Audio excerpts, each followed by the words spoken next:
Hello friends, നമ്മുടെ പുതിയ വീഡിയോയിലേക്ക് എല്ലാവർക്കും സ്വാഗതം. ഞാൻ ലക്ഷ്മി. എല്ലാവരും സുഖമായിട്ടിരിക്കണമെന്ന് വിശ്വസിക്കുന്നു. നമ്മളിന്ന് തയ്യാറാക്കുന്നത് ഒരു സ്പെഷ്യൽ ആയിട്ടുള്ള കോക്ടെയിലാണ്. കണ്ണൂർ സ്പെഷ്യലാണ്. അപ്പോൾ നമുക്ക് വീഡിയോയിലേക്ക് പോവാം. നമുക്കതിനായിട്ട് കുറച്ച് പപ്പായ പീസസ് എടുക്കാം. ഇതിലേക്ക് കുറച്ച് കുക്ക് ചെയ്ത ക്യാരറ്റ് ഒന്ന് ഇട്ട് കൊടുക്കാം. കുക്ക് ചെയ്തത് വേണം ആഡ് ചെയ്ത് കൊടുക്കാനായിട്ട്. ഇതിലേക്ക് കുറച്ച് പഞ്ചസാര ചേർത്ത് കൊടുക്കാം. ഇതിലേക്ക് നമുക്ക് കുറച്ച് വാനിലയുടെ ഐസ്ക്രീം ഒന്ന് ഇട്ട് കൊടുക്കണം. ഇതിലേക്ക് ഞാൻ കുറച്ച് ഫ്രോസൺ ആയിട്ടുള്ള മിൽക്കും കൂടെ ഒന്ന് ചേർത്ത് കൊടുത്തിട്ടുണ്ട്. നമുക്കിതൊന്ന് അടിച്ചെടുക്കാം. ഇപ്പൊ ഞാനിത് നല്ല ഫൈനായിട്ട് അടിച്ചെടുത്ത് വെച്ചിട്ടുണ്ട്. ഇനി നമുക്കിത് നമ്മുടെ ഗ്ലാസ്സിലേക്ക് എടുക്കാം.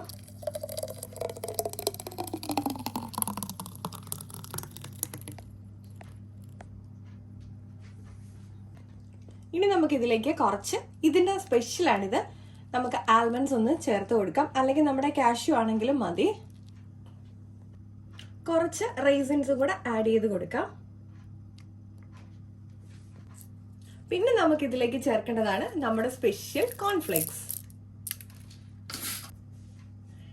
ഇനി നമുക്കിത് ഒന്ന് മിക്സ് ചെയ്ത് കുടിച്ചാൽ മാത്രം മതി. നമുക്ക് ഗസ്റ്റ് വരുന്ന സമയത്തും അല്ലാതെ നമുക്ക് കുട്ടികൾക്കാണെങ്കിലും വളരെ സ്പെഷ്യലായിട്ടും ഈസി ആയിട്ട് തയ്യാറാക്കി കൊടുക്കാവുന്നതാണ്. ഹെൽത്തിയാണ്. അപ്പോൾ എല്ലാവരും നമ്മുടെ കണ്ണൂർ സ്പെഷ്യൽ കോക്ടെയിൽ ഒന്ന് ട്രൈ ചെയ്ത് നോക്കണേ. അടുത്ത വീഡിയോയിൽ കാണും വരെ നന്ദി, നമസ്കാരം.